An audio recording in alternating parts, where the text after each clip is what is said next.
Assalamualaikum warahmatullahi wabarakatuh. Kami dari kelompok tugas manajemen konstruksi kelas IK Internasional ingin mempresentasikan hasil kerja kelompok kami. Berikut ini adalah nama-nama anggota kami. Ini adalah struktur organisasi kami, yaitu Ketua Rizky Berliando, Divisi Jembatan Ananda Dharma, Rafli Fajar, Mingwa Ardatania. Divisi Jalan dan Drainase, Rahadian, Khairul Anam, Pramesti Wahyuning Tias, dan Aisyah Putri. Divisi Properti, Abad Apta, Iza Adi Nugroho, Dea Angelika, dan Rizky Berliando. Divisi Fasilitas Umum, ada Ilham Yanuar, Fahmi Yahya, dan Ila Fitra. Divisi 3 Dimensi dan Animasi, Iza Adi Nugroho, dan Mingwa Ardatania. Yang terakhir, ada Divisi Studi Ekonomi, Aisyah Putri, Mingwa Ardatania, Pramesti Wahyuning Tias, dan Ila Fitra. Amarta Residen. Mengapa kami memilih nama Amarta? Amarta berasal dari bahasa Sanskerta Amarta. A yang artinya tidak, Marta yang artinya mati.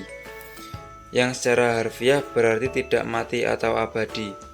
Selain itu, Amarta diartikan juga sebagai air kehidupan. Oleh karena itu, kami menyimpulkan sebuah tempat tinggal yang abadi dan sebagai air kehidupan. Materi pembahasan. Yang ke-1, konsep manajemen konstruksi. Yang kedua, analisis pasar dan investasi. Yang ketiga, analisis penataan kawasan. Yang keempat, penerapan teknologi dan inovasi. Konsep manajemen konstruksi. Konsep dasar manajemen. Manajemen konstruksi adalah proses perencanaan, pengorganisasian, pengawasan, dan pengendalian semua aspek yang terlibat dalam pembangunan sebuah proyek konstruksi, termasuk bangunan gedung.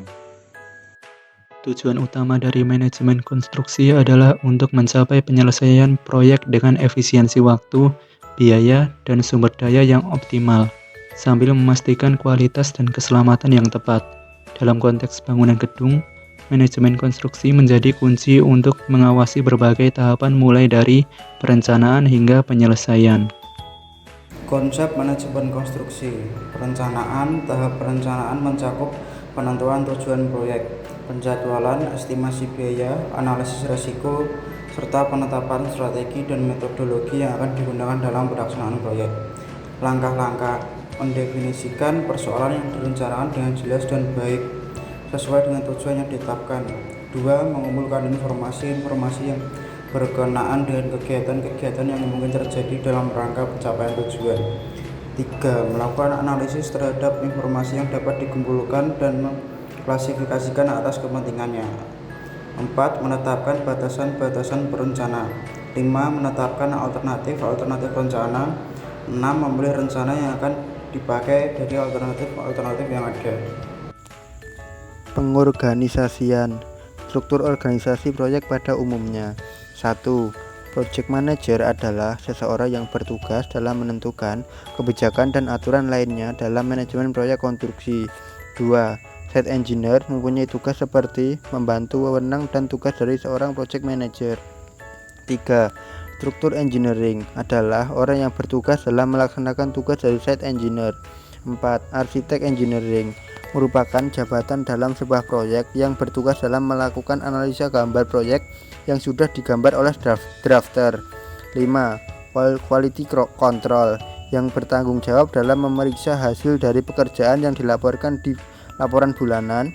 Quality control juga bertugas dalam mengikuti perintah dan petunjuk dari seorang site manager. Seorang HC juga bertanggung jawab dalam menguji material yang sudah digunakan dalam proyek tersebut. Pelaksanaan konstruksi mencakup kegiatan fisik pembangunan, termasuk pemasangan struktur, instalasi, dan pekerjaan lainnya sesuai dengan rencana dan desain. Pelaksanaan konstruksi berupa kegiatan pembangunan bangunan baru, perluasan, lanjutan pembangunan bangunan gedung yang belum selesai, dan pembangunan dalam rangka perawatan atau rehabilitasi, renovasi, dan restorasi, termasuk perbaikan sebagian atau seluruh bangunan gedung. Selanjutnya yaitu pengendalian proyek. Pengendalian proyek melibatkan manajemen risiko, penanganan perubahan, serta manajemen konflik atau kendala yang mungkin muncul selama pelaksanaan proyek. Adapun tujuan dan manfaat dari pengendalian proyek itu sendiri, yaitu yang pertama adalah mengetahui waktu yang dibutuhkan untuk menyelesaikan proyek, baik parsial maupun keseluruhan. Yang kedua adalah mengetahui hubungan antar pekerjaan. Yang ketiga adalah penyediaan dana. Yang keempat adalah sebagai alat dalam pelaksanaan. Yang kelima adalah sebagai alat koordinasi dan pimpinan. Yang keenam adalah pengukuran, penilaian, dan evaluasi. Yang ketujuh adalah pengendalian waktu penyelesaian. Yang terakhir adalah penyediaan tenaga kerja, alat, dan material. Analisis pasar dan investasi. Analisis pasar adalah tinjauan sistematis terhadap karakteristik, kapasitas, dan kemampuan pasar pasokan untuk memahami sejauh mana pasar memenuhi kebutuhan organisasi pembeli.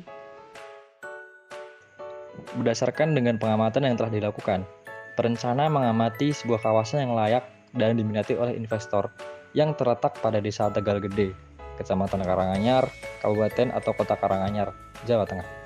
Berdasarkan hasil pengamatan dan survei yang telah dilakukan, masyarakat penduduk sekitar mempunyai mata pencaharian sebagai pegawai negeri sipil atau PNS, pegawai swasta, buruh, petani, dan wira swasta. Kawasan yang sedemikian rupa tentu menjadi incaran para investor untuk dijadikan peluang bisnis. Seorang investor tentunya akan memilih lahan strategis dan mempunyai nilai jual tinggi sehingga dapat memenuhi aspek ekonomi jual beli.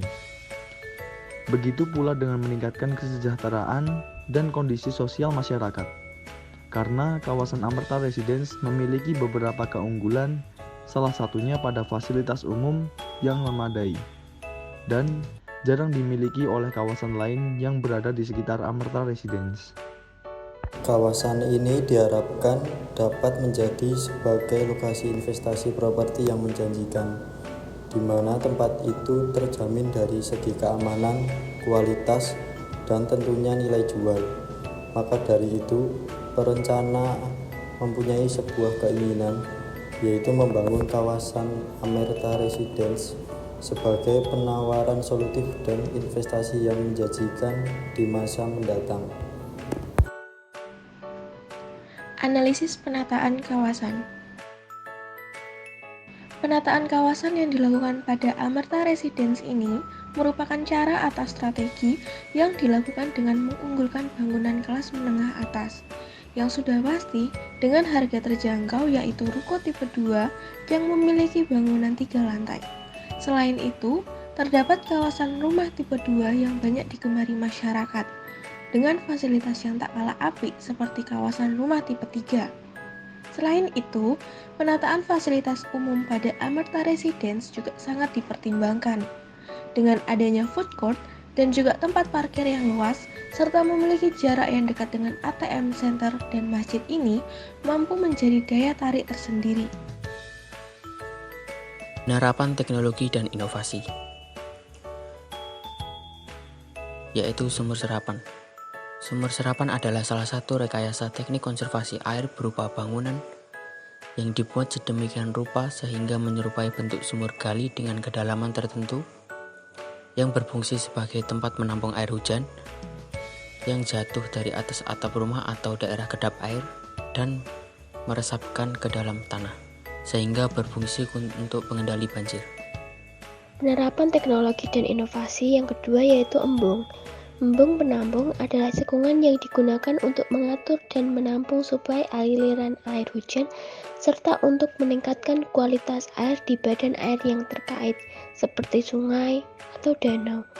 Embung digunakan untuk menjaga kualitas air tanah, mencegah banjir, estetika hingga pengairan. Embung penampung air hujan di musim hujan dan lalu digunakan petani untuk mengaliri lahan di musim kemarau. Dan fungsi lainnya adalah untuk fertilisasi air sehingga menjaga air dari kawasan ke sungai terjaga akan kebersihannya. Sekian dari kami. Billahi taufik wa hidayah. Wassalamualaikum warahmatullahi wabarakatuh.